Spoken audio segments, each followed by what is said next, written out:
This video is brought to you by the University Writing Center, a unit of the Department of Rhetoric and Writing at the University of Texas at Austin. You can contact us at uwc.utexas.edu.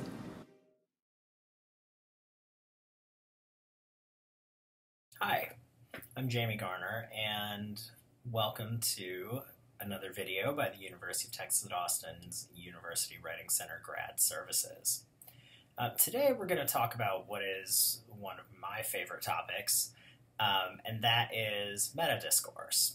So metadiscourse, put quite simply, is all the material around writing that enables you to tell your reader what it is that you're trying to do with your evidence. It can be as simple as transitional phrases such as accordingly or however, and it can be much more complicated gestures such as those moments where you draw together and explain what your reader is supposed to take away from the evidence that you've presented. But don't take my word for it.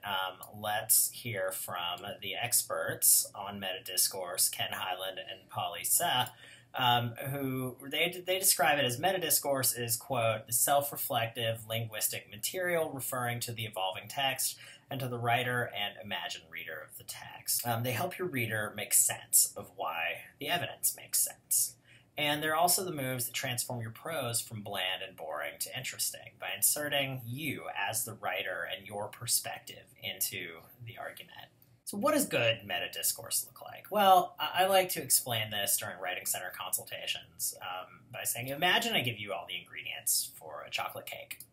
And I say cooking spray and a cup of unsweetened cocoa powder and 2.5 cups of all-purpose flour, 2 cups sugar, at 1.5 teaspoons of baking powder, baking soda, so on and so forth. I give you the measurements, but I don't tell you anything else. I don't tell you what you're supposed to do with all of those ingredients.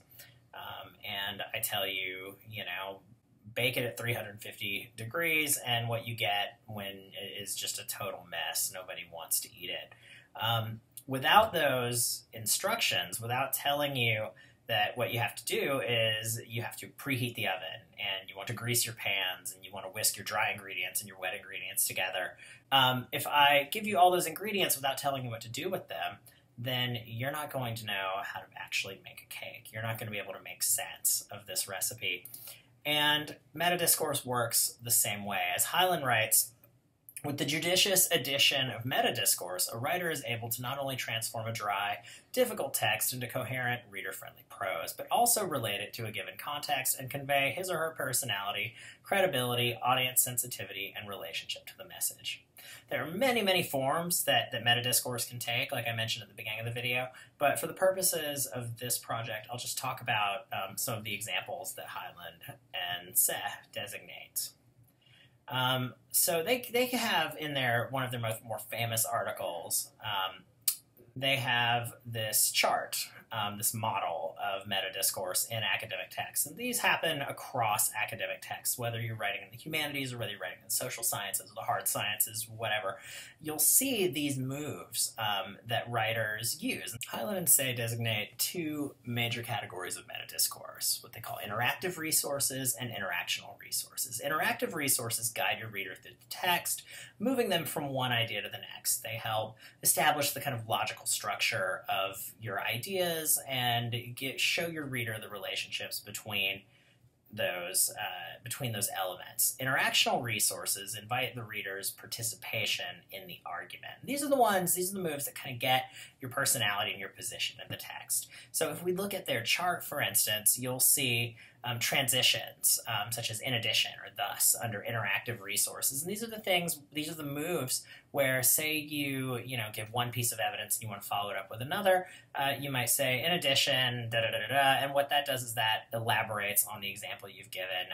Endophoric markers are another common one, especially in the sciences, where you might say see figure 3 on this topic. Or to look at the conclusions or the results of some experiment that you've conducted, or you might have code glosses, which are those moments when you explain and elaborate on and give the definition or an explanation of what a concept is, such as namely or in other words. And then we also have interactional resources, which Hyland and say, involve the reader in the argument. And these are those moments, essentially, that let you get your personality and your own position into the text. Hedges, for instance, where you, where you might want to withhold full, making a full conclusion for some ethical reason in your argument. Self-mentions, such as I, we, my, our, these are moments where you're really inserting yourself into the text and inviting the reader to kind of see the person behind the text. And these are the things that make writing interesting. I mean, if a reader says that they're having a hard time following your writing or following your argument, try incorporating some of these metadiscursive moves. 9 times out of 10, when I'm working with someone in the Writing Center and they lack, some kind of clarity in their writing, it's often a problem of missing metadiscourse. You personally might understand the idea in your head, but what metadiscourse does is it lets you convey those relationships and connections and complexities between the ideas to your reader, because we're not in your head. We can't follow exactly how all this stuff fits together. So you need these moves in order for your reader to make sense of what the argument is and what you're trying to say and why they should trust your interpretation of it. As always, we recommend that you pay attention to the norms of your discipline, which are going to have different expectations. You might, in a scientific article, you might never use I or me or my because you're trying to maintain distance from the experiment. Whereas in a humanities paper, if you're the first person to arrive at a particular way of looking at a text, it might be perfectly acceptable to contrast your argument against someone else's and say, based on these other readings, these authors have missed the mark, but I find, X, Y, and Z. If you want to learn to use metadiscourse more effectively in your own writing, we have a couple of strategies, of course, to get you started. First, we recommend learning to read for form as well as for content, and marking the metadiscursive moves that you notice writers in your field making. To do this, you might find a recent article from your field and try reading a few pages of it alongside Highland and Says' metadiscursive model. I'll include their article below, by the way, in the notes on our YouTube channel. And what you might do is, you're probably very good at reading for content, at figuring out what information it is that you want to synthesize into your own work. But reading for form takes a little more practice. And this is where having Highland and Says' metadiscursive model can be really useful, because rather than just marking, okay, here's the content, that I like, you'll look at, okay, well, what is the author doing in order to convey that content? And when you have Highland and Says model at your disposal, you can identify what kinds of metadiscursive moves they're using to achieve the effect that they're trying to get on you as a reader. Another method that we find useful for identifying metadiscourse is reverse outlining.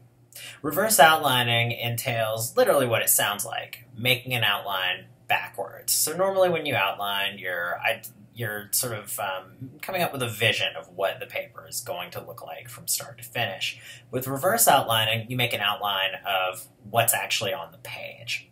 When I reverse outline myself, I like to make 3 columns.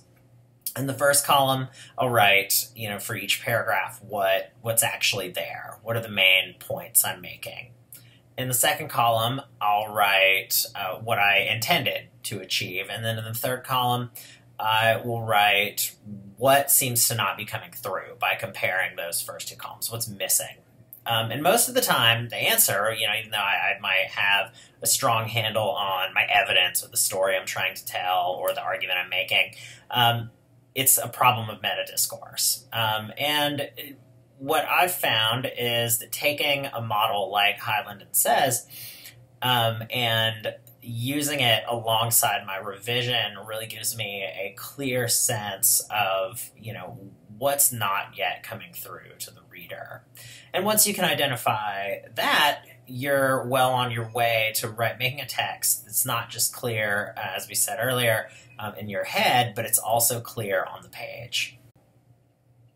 And since we're the Writing Center, we always recommend that you ask someone else to read your work. It can be really difficult to identify what's missing and what's not coming through to the reader if you've spent a lot of time in the weeds on your work. I know that when I've been working on a project for a long time, it's often hard, if I don't get some distance from it or get someone else to read it, to see where the metadiscourse is missing and what's not coming through for a reader, because, as we mentioned earlier, I understand my argument and the ideas I'm trying to convey in my head perfectly, whereas you might not. I think we can conclude our discussion of metadiscourse with those 3 recommendations. If you're curious and want to learn more about metadiscourse, check out the show notes below, where I will put a list of some resources that you can look at on writing effective metadiscourse. As always, thanks for watching, and if you're ready to make an appointment, visit us at uwc.utexas.edu. Don't forget to check out our Graduate Student Services page for handouts, presentations, workshops, and our other offerings. We hope to see you soon.